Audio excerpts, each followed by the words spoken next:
سلامونه وخت بخیر زموږ د محل خبرې ټولګې ته ښه راغلاست. نن پنځنۍ د غبرګول یا جوزای ولسمه چې د جون له لومړۍ ورځې سره برابر ده. په سر کې هم پام وکړئ څو مهمه خبرونه سره ټکو ده. د خلکو د ستونزو حل لپاره د عملي ګامونو په پورته کېدو د امیر خان متقي ټینګار د بهرنیو چارو وزارت ورکولې ضربیا د یونما له مشرۍ سره په لیدنه کې ویلي چې اسلامي امارت له نړۍ سره تعامل ته چمتو دی.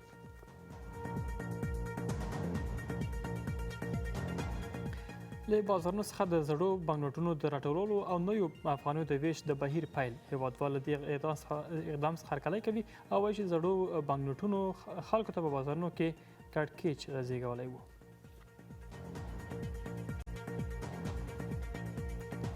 په روان مریض کال کې له سلامګرو څخه ملاتړ لپاره د لسو نندارتونونه جوړېدل. د سوداګرۍ وزارت چارواکي له صنعتګرو هم غواړي تر څو خپل توکي له نړیوالو معیارونو سره سم بازار ته وړاندې کړي.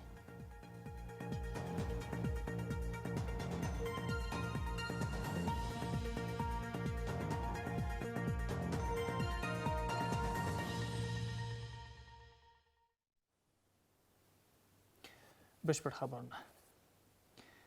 د بهرنیو چارو وزارت واکپال د یونما له مشر سره په لیدنه کې د افغانستان د خلکو د ستونزو حل لپاره د عملي ګامونو د پورته کېدو غوښتنه کړې ده. امیر خان متقي یو ځل بیا ویلي چې اسلامي امارت له نړۍ سره ښکېلتیا ته چمتو دی. د په همدې حال کې په افغانستان کې د ملګرو ملتونو د استازولۍ دفتر مشرې ویلي چې شته بشري وضعیت ته رسېدل او د بشرپالو مرستو ترڅنګ د پراختیایي مرستو رسېدو لپاره هڅه د ملګرو ملتونو په لومړیتوب کې ده. د بهرنیو چارو واکپال وزیر په افغانستان کې د ملګرو ملتونو د سیاسي دفتر له مرستیال سره وکتل. د بهرنیو چارو وزارت وایي چې په دې کتنه کې دواړو لورو له نړیوالې ټولنې سره د افغانستان د تعامل او د هېواد او سیمې د روانو حالاتو په ګډون پر بېلابېلو مسایلو خبرې وکړې. د بهرنیو چارو وزارت د اعلامیې له مخې ښاغلي متقي په دې ناسته کې ویل چې په اوسني وضعیت کې باید د تیوریک بحثونو پر ځای د خلکو د ستونزو د هواري لپاره عملي ګامونه واخیستل شي. ښاغلي متقي یو ځل بیا وویل چې اسلامي امارت له نړۍ سره خبرو ته چمتو دی. په دې کتنه کې د دواړو لورو د افغانستان او نړیوالې ټولنې ترمنځ تعامل او د افغانستان او سیمې پر روان وضعیت او د راتلونکي لپاره د ښکېلتیا پر لار نقشې خبرې وکړې. متقي صاحب په خپلو خبرو کې وویل چې په هیواد کې د امنیت او ثبات راتګ وروسته اوس د دې وخت رسېدلی چې د تیوریکي بحثونو پر ځای پر عملي ګامونو غور وکړو چې ملت کړاو کم شي. په همدې حال کې یو شمېر کارپوهان له نړۍ سره د کابل پر تعامل د یونما رول مهم بولي او له نړیوالې ټولنې او واکپال حکومت څخه غواړي چې د اوسنیو ستونزو د هواري لپاره خبرو ته کینی.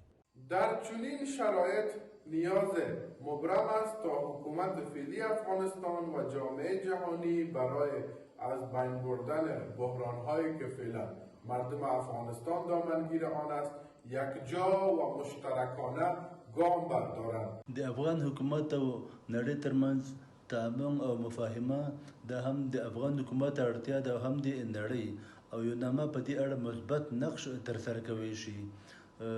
تجربو ثابته کړې ده چې په افغانانو باندې فشار د ستونزو هم نه ده. له بل خوا په دې کتنه کې د یونما مشر ویل چې له شته بشري کړکېچ سره مبارزه او د بشري مرستو ترڅنګ د پراختیایي مرستو د رسولو هڅې د ملګرو ملتونو لومړیتوب دی. کمک‌های اقتصادی دنیا این کمک‌های اقتصادی نیز در حقیقت مسئولیت غذایی و کمک‌های بشرخوانه است. در صورت میتونه که در افغانستان بسیار موثر واقع شود چنین چیزی و ملل متحد کمک‌هاش موثر شود که کمک‌های بشرخوانه و مسئولیت غذایی به کمک‌های اقتصادی تبدیل شود. کمک‌های اقتصادی میتونه که در حقیقت میتونه که ما را از لحاظ فقر بسیار کمک کنه. په اوسنیو شرایطو کې افغانستان نړیوالو مرستو ته تر بل هر وخت زیات ضرورت لري. که د مرستو دغه لړۍ په داسې یو میکانیزم باندې پر مخ ولاړه شي چې دغه په مرسته باندې افغانانو ته د کار زمینه مساعده شي د تاثیرات به ډېر وي. ځکه په پخوا وختونو کې هم د مرستو د ویش او د هغه په د تطبیق په میکانیزم باندې ډېر نیوکې وي. په داسې حال کې چې ملګري ملتونه په افغانستان کې د بشري ناورین په ګوته کولو ته لومړیتوب ورکوي. د خوړو نړیوال پروګرام مخکې ویلي و چې په راتلونکو شپږو میاشتو کې به په افغانستان کې له اړو کسانو سره د مرستو لپاره 900 میلیونو ډالرو ته اړتیا ولري. مرکزي بانک په راتلونکو څو ورځو کې له ټول هیواد څخه د 200 افغانیو زړو پیسو بانکنوټونو له راټولولو او تر څو راتلونکو ورځو د نویو بانکنوټونو د ویش بهیر له پیله خبر ورکوي. د دې بانک پازوال وایي چې هڅه کوي تر څو له بازار څخه ټولې زړې پیسې ورو ورو راټولې شي. هیوادوال له دې اقدام څخه هرکلی کوي او وایي چې زړو بانکنوټونو په بازارونو کې راکړه ورکړه له کړکېچ سره مخامخ کړې وه. په بازارونو کې د زړو پیسو د ډېرېدو څخه له نیوکو وروسته مرکزي بانک اعلان کړی چې 100 افغانۍ پیسې له بازارونو څخه راټول او د هغه پر ځای به نوې پیسې وویشل شي. د نویو پیسو د ویش بهیر تمه ده د روان کال د غبرګولې میاشتې د 14 نیټې څخه پیل شي. افغاني بانکنوټونه یوه لویه برخه مندرس او زاړه شوي دي چې هیوادوال یې په ورځنیو راکړو ورکړو کې له یو لړ ستونزو سره مخ کړي دي. د افغانستان بانک په پام کې لري چې د 1444 کال د ذوالقعدې د میاشتې په 14 نیټه په ټول هیواد کې د افغانیو د تعویض یعنې زړو بانکنوټونو د راټولولو او په بدل کې د نویو بانکنوټونو د ورکړې پروسه پیل کړي. یو شمېر صرافان وایي چې زړو پیسو په بازارونو کې د راکړې ورکړې بهیر له ستونزو سره مخامخ کړی دی. در سرایی که میریم چون پیسه کلان میگیریم اینجا که میایم پرچون مردم هیچ نمیگیره از ما، میگه والا این پیسه نمیچله و قابل چلیش نیست و شما سر ما به زور میچلانیم. کونه زیاد شده پیسه و از بانک ها میاره مردم ها میاره خیلی پیساش خیلی فرسوده هستن. بیاد اندازه هم ناچل هستن، بعضیش شنگاش وضعیتش خیلی خراب است.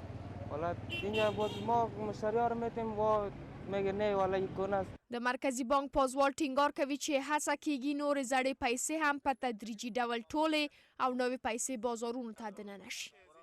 دغه پروسه اول له ټیټو انواعیو یعنې لسګون او شلګون څخه پیل کړي ځکه دا انواعیې ډېرې زړې شوي دي او په دې برخه کې هیوادوال له ستونزو سره مخ دي. د هیوادوالو ستونزو ته په کتلو سره موږ غواړو په لومړي سر کې لسګون او شلګون بانکنوټونه د روانې میاشتې په جریان کې تعویض کړو او دا پروسه په تدریجي ډول مخ ته یوسو. له بلې خوا یو شمېر هیوادوال د زړو پیسو د راټولېدو له بهیر څخه هرکلی کوي او له یو شمېر نورو وګړو څخه غواړي چې د هغه په ساتنه کې ډېره پاملرنه وکړي.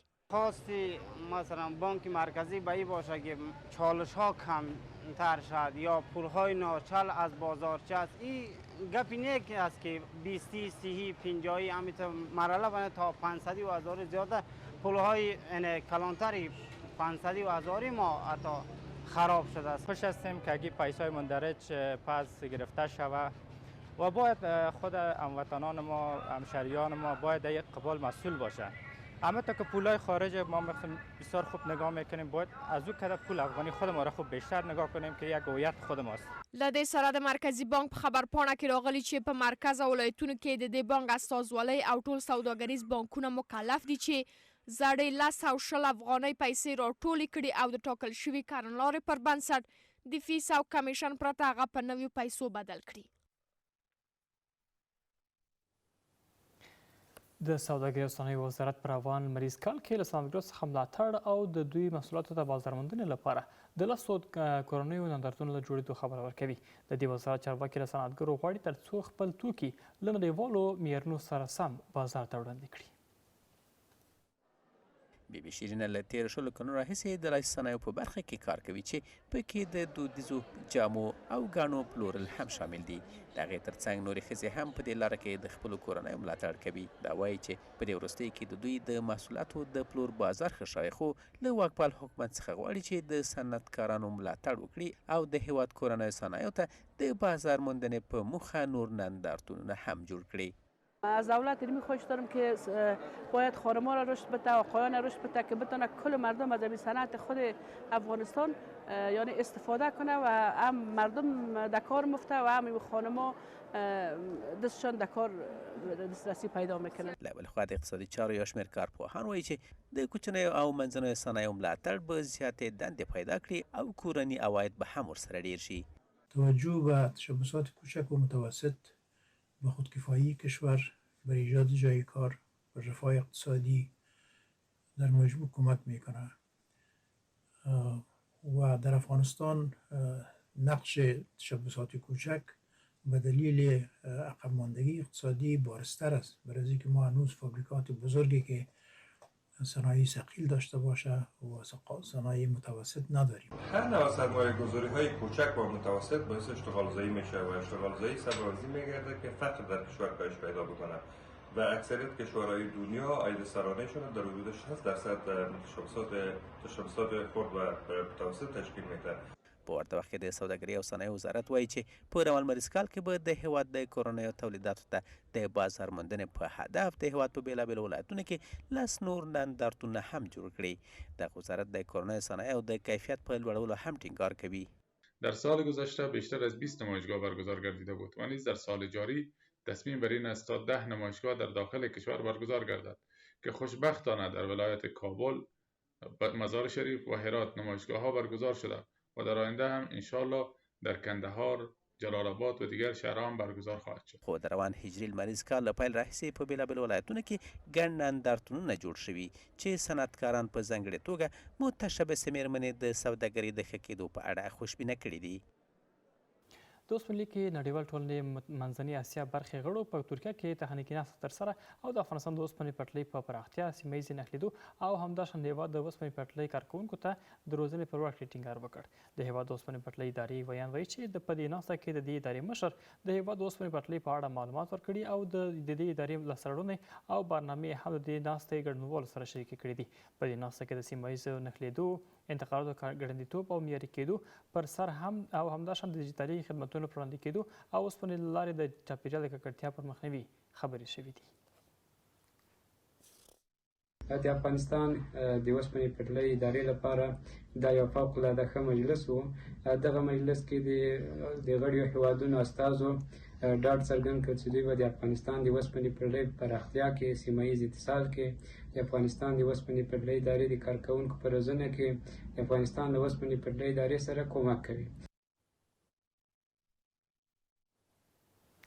او د کور او ښار جوړونې وزارت په روان مریض کال کې د نوي کابل د پروژې عملي چارو له پیله خبر ورکوي. د دې وزارت چارواکي وایي چې د نوي کابل ډیزاین او ماستر پلان بشپړ شوی او عملي چارې به هم ډېر ژر پیل شي. د ښار جوړونې وزارت ویان همداشان په هیواد کې د کور او ښار جوړېدو په ښارګوټو جوړېدو په برخه کې د بهرنیو پانګوالو لیوالتیا هم خبر ورکوي. د نوي کابل د پروژې د عملي چارو د ژر تر ژره پیل په موخه هڅې.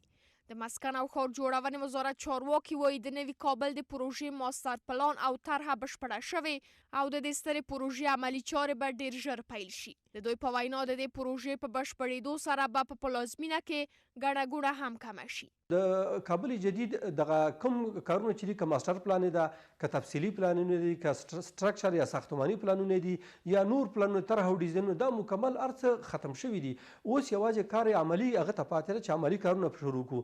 زمونږ اراده دا وه چې په 1401 کال کې د کابل جدید عملی کارونه شروع کړو. بیا د ژمي رامنځته شو، د ژمي کې بیا نه کېده چې عملي کارونه وشي. بالاخره 1402 کال سږ کال لپاره د دې لپاره تابیا نیولې. د دې وزارت ویان همداشان د ښار جوړونې او د ښارګوټو د جوړېدو په برخه کې د پانګونې لپاره د یو شمېر بهرنیو پانګونو له لیوالتیا هم خبر ورکوي. د ایران هیواد سرمایه ګزاران راغلي وو، د ترکیې هیواد سرمایه ګزاران راغلي دي، دغه راز خپله داخلي سرمایه ګزاران راغلي دي بیلابیل د نورو هیوادونو. دوی زموږ سره خبره هم دا کړې ده چې غواړي په افغانستان کې، په کابل کې او په نورو ولایتونو کې د ساختمان د مسکن برخه کې او د شهرکونو او د سرکونو ویستلو برخه کې پانګونه وکړي. یو شمېر اقتصادي کارپوهان هم په هیواد کې د مسکن او معیاري ښارګوټو د جوړېدو په برخه کې پانګونه د هیواد د وګړو د شمېر ډېرېدو ته په کتو د دوی د اړتیاو د پوره کېدو په برخه کې مهم بولي. بخش ساختمان، مخصوصا ساختمان منازل رهایشی و اماکن تجارتی در افغانستان بسیار نیاز شدید است و هر سال افزایش پیدا میکنه به خاطر از اینکه شمار جمعیت افغانستان هر سال در حدود 9 میلیون اضافه میشه. سرمایه گذاری روی این بخش میتواند از یک طرف شغل‌های بیشتر را برای شهروندان افغانستان ایجاد نماید و از طرف دیگر میتواند محلی بود و باش برای تعدادی از شهروندان را در افغانستان تأمین نماید. دا په داسې حال کې ده چې له بدلونو وروسته د یو شمېر پروژو چارې چې د نړیوالو بنسټونو لخوا تمویلېدې درېدلې او چارې نه دي بشپړې شوي. اسلامي امارت تل ویلي چې د همګړۍ په هیواد کې د پروژو د پلي کېدو لپاره زمینه برابره شوې او له دې بنسټ څخه یې غوښتي چې د نیمه پاتو پروژو چارې بشپړې کړي. زموږ د نن شپې خبري ټولګه د سبا د هوا حالت په وړاندې کولو سره پای ته رسیږي. ښې شپې ولرئ.